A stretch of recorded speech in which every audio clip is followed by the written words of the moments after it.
Hello there all you cute cats and kittens. My name is Carol Baskin and this is How to Get Away with Murder.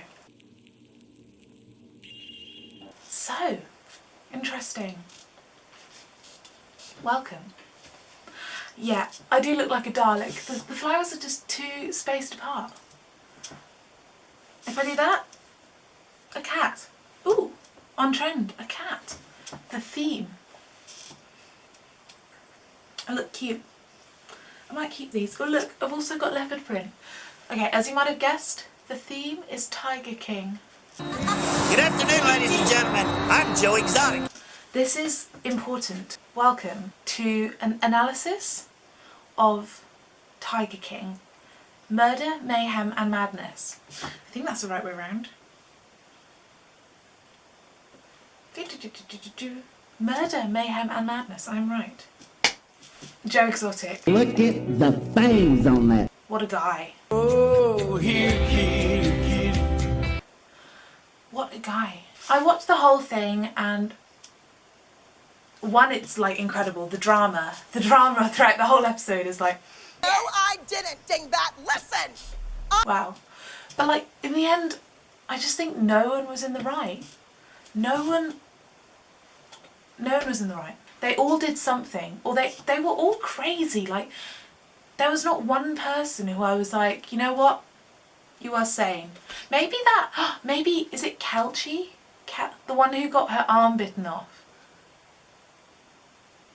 If she's the only sane person in the show, then like, how did this happen? Okay, so let's begin with point 1, numero uno. Carol killed her husband. There, I said it. Oh my god! I'm sorry. Howie, sweetie, run. Oh my god, did you see? Okay, also, another point, the pictures, the wedding pictures. I will put this on the screen. It's just, oh, she's, oh my god, I'm so cute in my little wedding dress. And he's literally dressed as a tiger, but like, on a lead and on the floor. And who's that? Oh, it's Mr. MVP! Simp! It just sends shivers down your spine. The main thing, like, Don was tiger food. If we could ever get the law to go in there and dig up that septic tank, I promise you he's underneath that damn thing. I'm sure of it. Like, there are so many points. If you watch it, like, okay, I am so into, like, finding out if someone's a liar. Like, I watched a TED Talk. Oh my gosh. Right. The TED Talk. Signs of lying. I watched a TED Talk on it and there's an article here. So, they might use distancing language to separate themselves from the truth, even changing their selection of pronouns as they speak.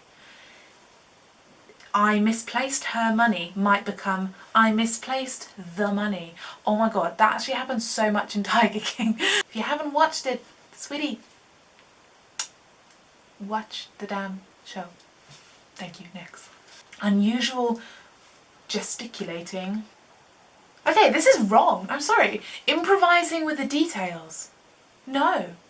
In the TED Talk, she literally says, like, if you're a liar, you make up a story and you like have a story, you have like a script in your head.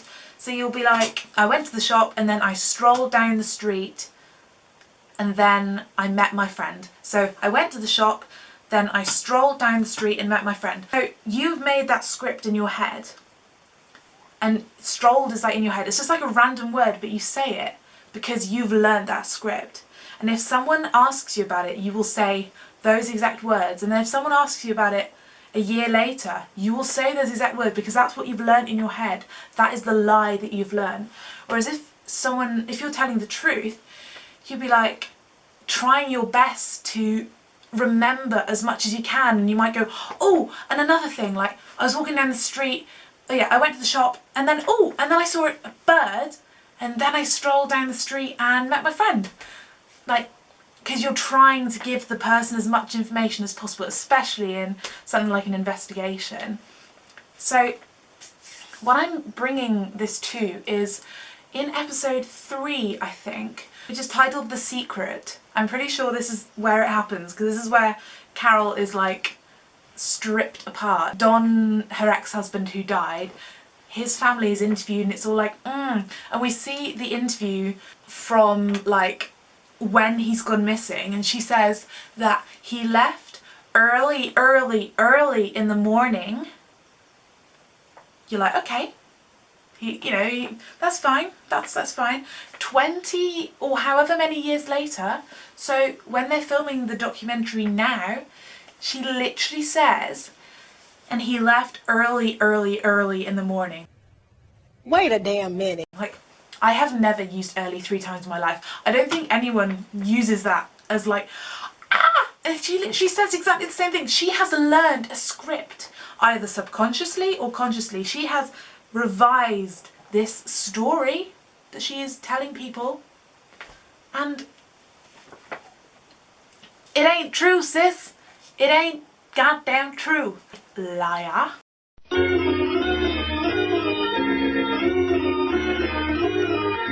Okay, so I love this meme. It is bad taxidermy animals, specifically the cats. Like, the bad taxidermy cats just have a vibe. They just have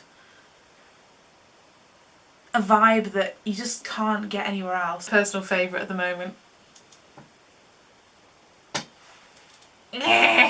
The tiger's face when it sees Carole Baskin throwing her husband's leg towards it. The tiger when it's accused of eating Carol's husband's leg.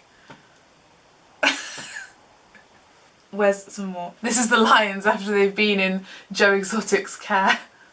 Ooh. I have to be honest. His cages, his enclosures looked better than Carol's. Her enclosures were cages. Like, they had like this little metal wiring and little metal cages where their food were. I don't know, like, I know that some of the other keepers' monkeys were like in little cages and and it was absolutely horrible, but I just didn't feel like it was a rescue centre. Like, it was very, very similar to like Joe's, or what's that guy? What's the bloody man called with 5 wives? That is another point. Hold your damn horses. Doc Antle. Doc friggin' Antle. That was a whole thing. Like, I don't feel like they dug into that enough. Like, they're all cults. I firmly believe that every single zoo with these charismatic leaders is a goddamn cult. Like, you got Carole Baskin and all her people are volunteers and they're there 24/7. It's their life. It's their whole life. Doc Antle, he has 5 wives. He's like, like these cults, and they've got this amazing leader, and sometimes, in religious cults, the leader will, usually like an older, long-haired man for some reason, he will usually like weirdly have this wedding ceremony with like all of these women in his tribe, and it's just, that just feels remarkably like Doc Antle, do you know? And it's just so dodge. So dodgy. And then obviously you've got Joe Exotic. The main man. Like, and he had 2 husbands who weren't gay. Like, I don't understand, bitch. I don't understand. I don't understand. How can Doc Antle have 5 wives? How can Carole have had 3 husbands? And how can Joe have had 2 husbands? And I can't even get a goddamn boyfriend or girlfriend. Talented, brilliant, incredible, amazing. Am I not charismatic? Am I not a cult leader enough for you? Moving on. Okay, so Joe. I really liked Joe in the beginning. I was like, oh my god, he is just a passionate man, loves his cats, and everyone is at him. Like, don't at him. And then as it went on, I felt like he changed. Like, and they said that in like episode 7, I think. Oh, I need to watch the something's just come out today that's like them talking about it afterwards. Like, a few of the people who weren't completely incriminated by the documentary are talking about it, so I need to watch that.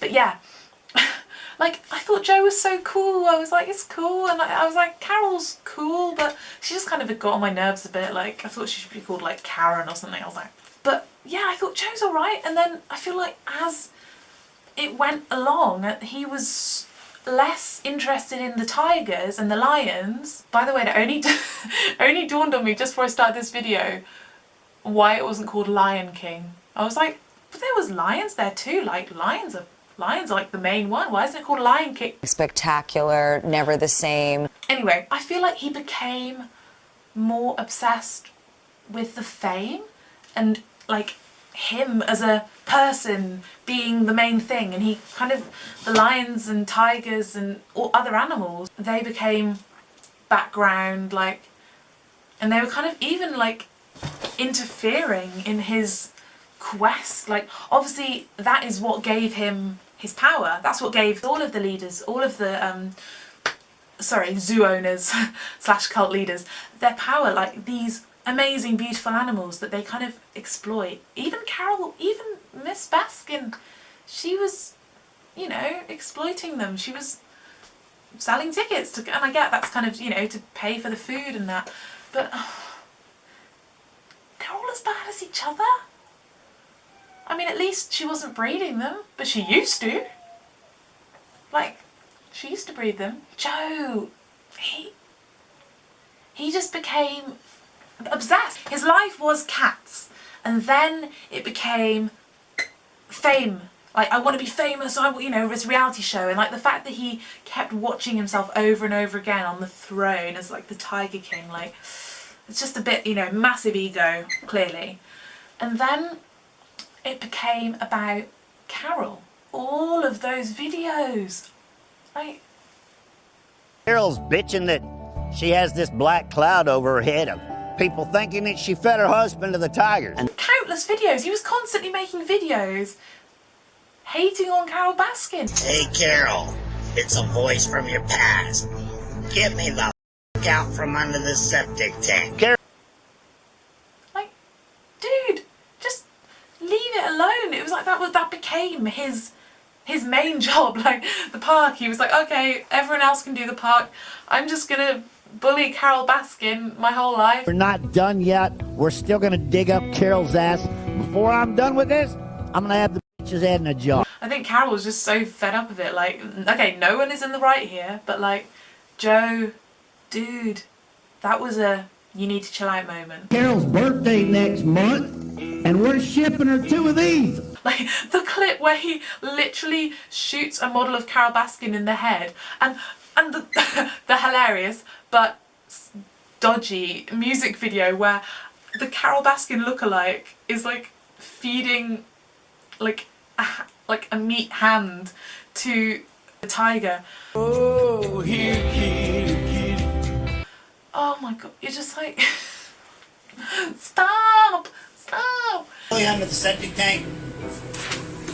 So, you know, he's up in this frenzy, but you're like, is he going to do anything? No, I didn't think he would. I was very much like, he is all talk. He is all bark and no bite. Like, he's not gonna go through with this. Like, definitely not. It gave him something to do. He was a superhero and she was a supervillain, and if she actually, like, if he actually defeated her, he would have nothing to do.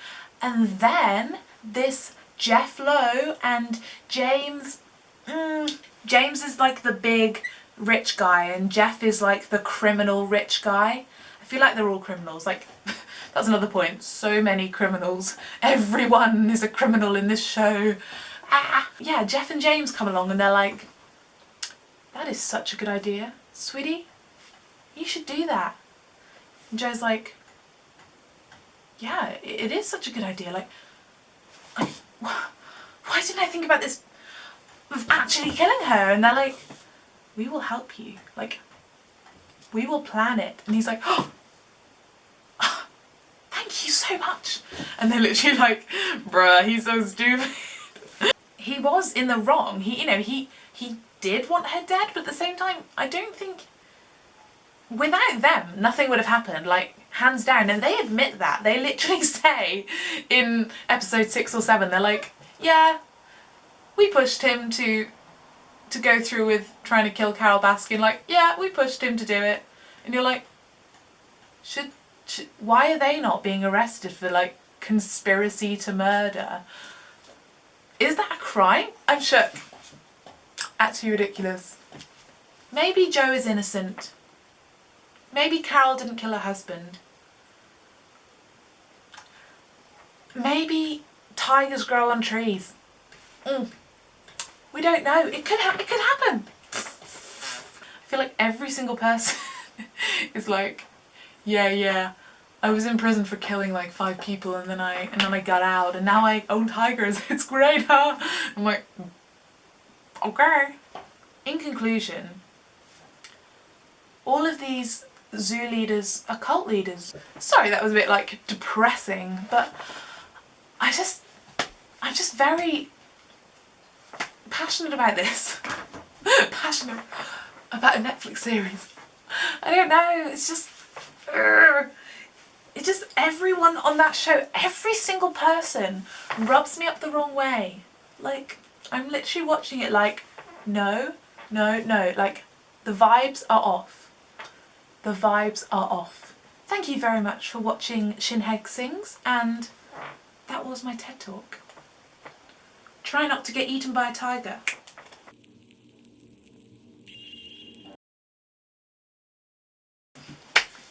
I hope everyone's alright in quarantine. I hope you're all staying safe and not having more than 1 exercise per day. Yes. And not being silly. Love you all. Goodbye. A normal person would put upon my death, first sentence, upon my disappearance.